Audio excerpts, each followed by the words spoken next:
Лукашенко взялся за оружие и требует полной готовности. Таможенники залезли в трусы белорусу, сработал часовой механизм. Сколько пострадавших? Пропагандист вынужден таксовать, может, поэтому молодых матерей лишат денег? Небольшие, но уже по 25 тысяч. Расскажем, почему раки выходят боком. Белорусских киллеров обнаружили в Америке. Потребовалась срочная эвакуация. Подробности прямо сейчас. Среда, утро, Евгений Булка, Нехта Плюс и основные события.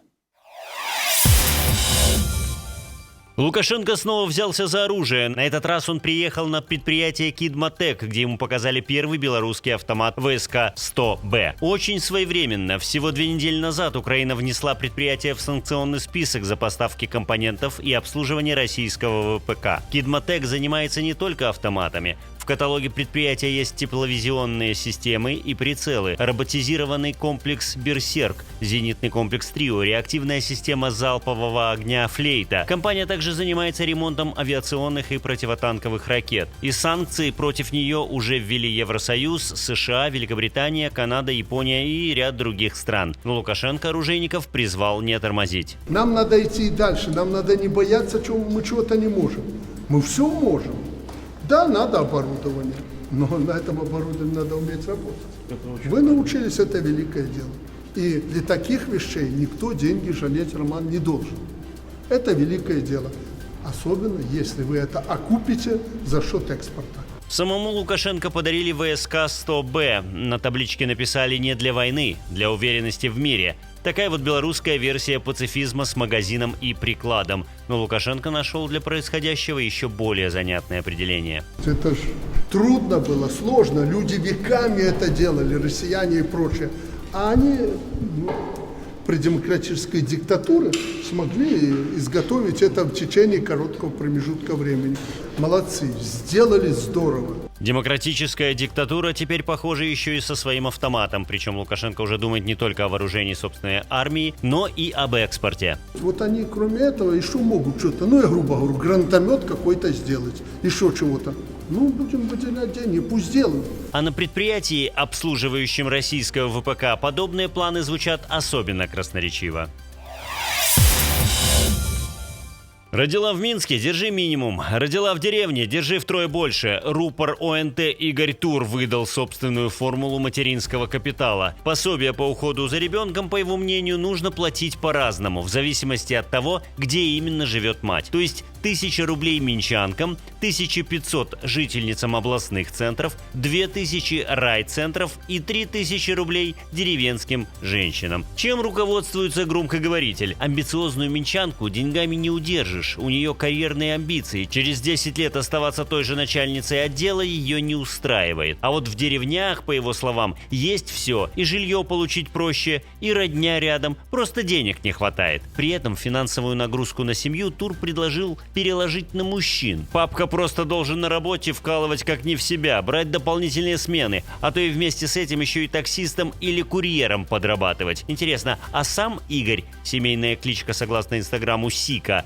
разносит пиццу или все же таксует? Напомним, само предложение Минтруда привязать пособие к прежним доходам родителя уже поддержал Лукашенко. И сейчас выплата фиксированная и составляет 1057 рублей 70 копеек на первого ребенка, 1208 рублей 80 копеек на второго и последующих, 1359,90 на ребенка-инвалида. Получается, государство с одной стороны хочет улучшить демографию в регионах, а с другой стороны признает, что жизнь в Минске без второй работы детей просто не предполагает. Так давайте определимся, рожаем или же признаемся, что денег в бюджете на всех не хватает.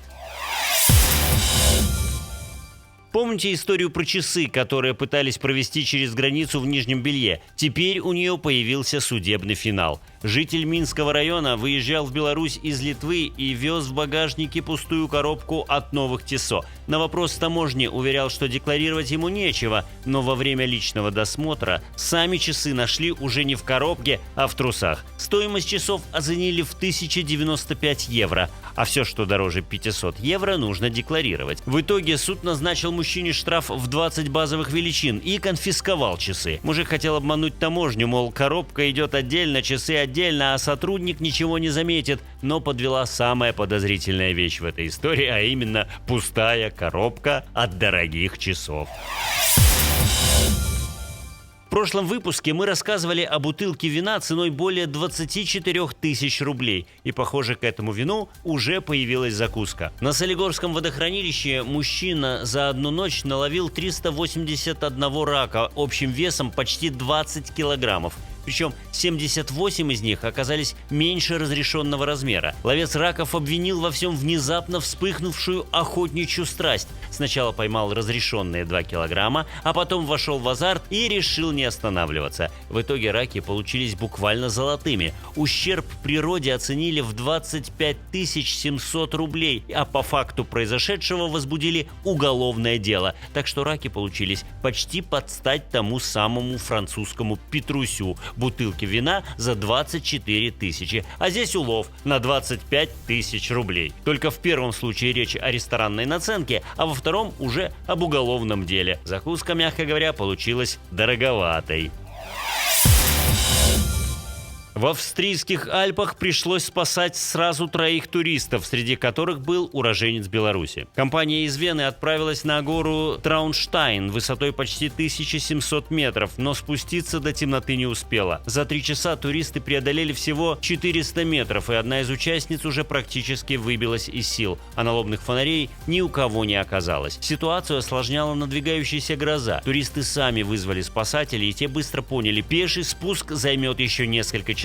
В итоге всех 3 подняли с помощью лебедки на борт вертолета и доставили в долину. Так что красивый поход по Альпам закончился спасательной операцией. В горах фонарик иногда важнее красивого кадра. В Бобруйске задержали сразу 4 подростков из Минска, младшему всего 14 лет. По версии милиции, они несколько недель работали курьерами интернет-магазина по продаже наркотиков и раскладывали запрещенные вещества по тайникам в столице. Сотрудники наркоконтроля УВД Бобруйского горисполкома совместно с оперативниками УВД Могилевщины задержали 4 минчан 14, 15, 17 и 18 лет. Установлено, что сообщники работали оптово-розничными курьерами на интернет-магазин по продаже наркотиков. Они фасовали товар на мелкие партии, которые затем распространяли через закладки на территории Минска. При задержании в тайниках, как утверждает МВД, нашли около 50 граммов гашиша. Предложение о легком заработке подростки нашли в интернете. Теперь эта короткая карьера может обернуться очень длинным сроком. Возбуждено уголовное дело, а максимальное наказание по такой статье достигает 20 лет. И в МВД отдельно напоминают, что ответственность за подобные преступления наступает уже с 14 лет.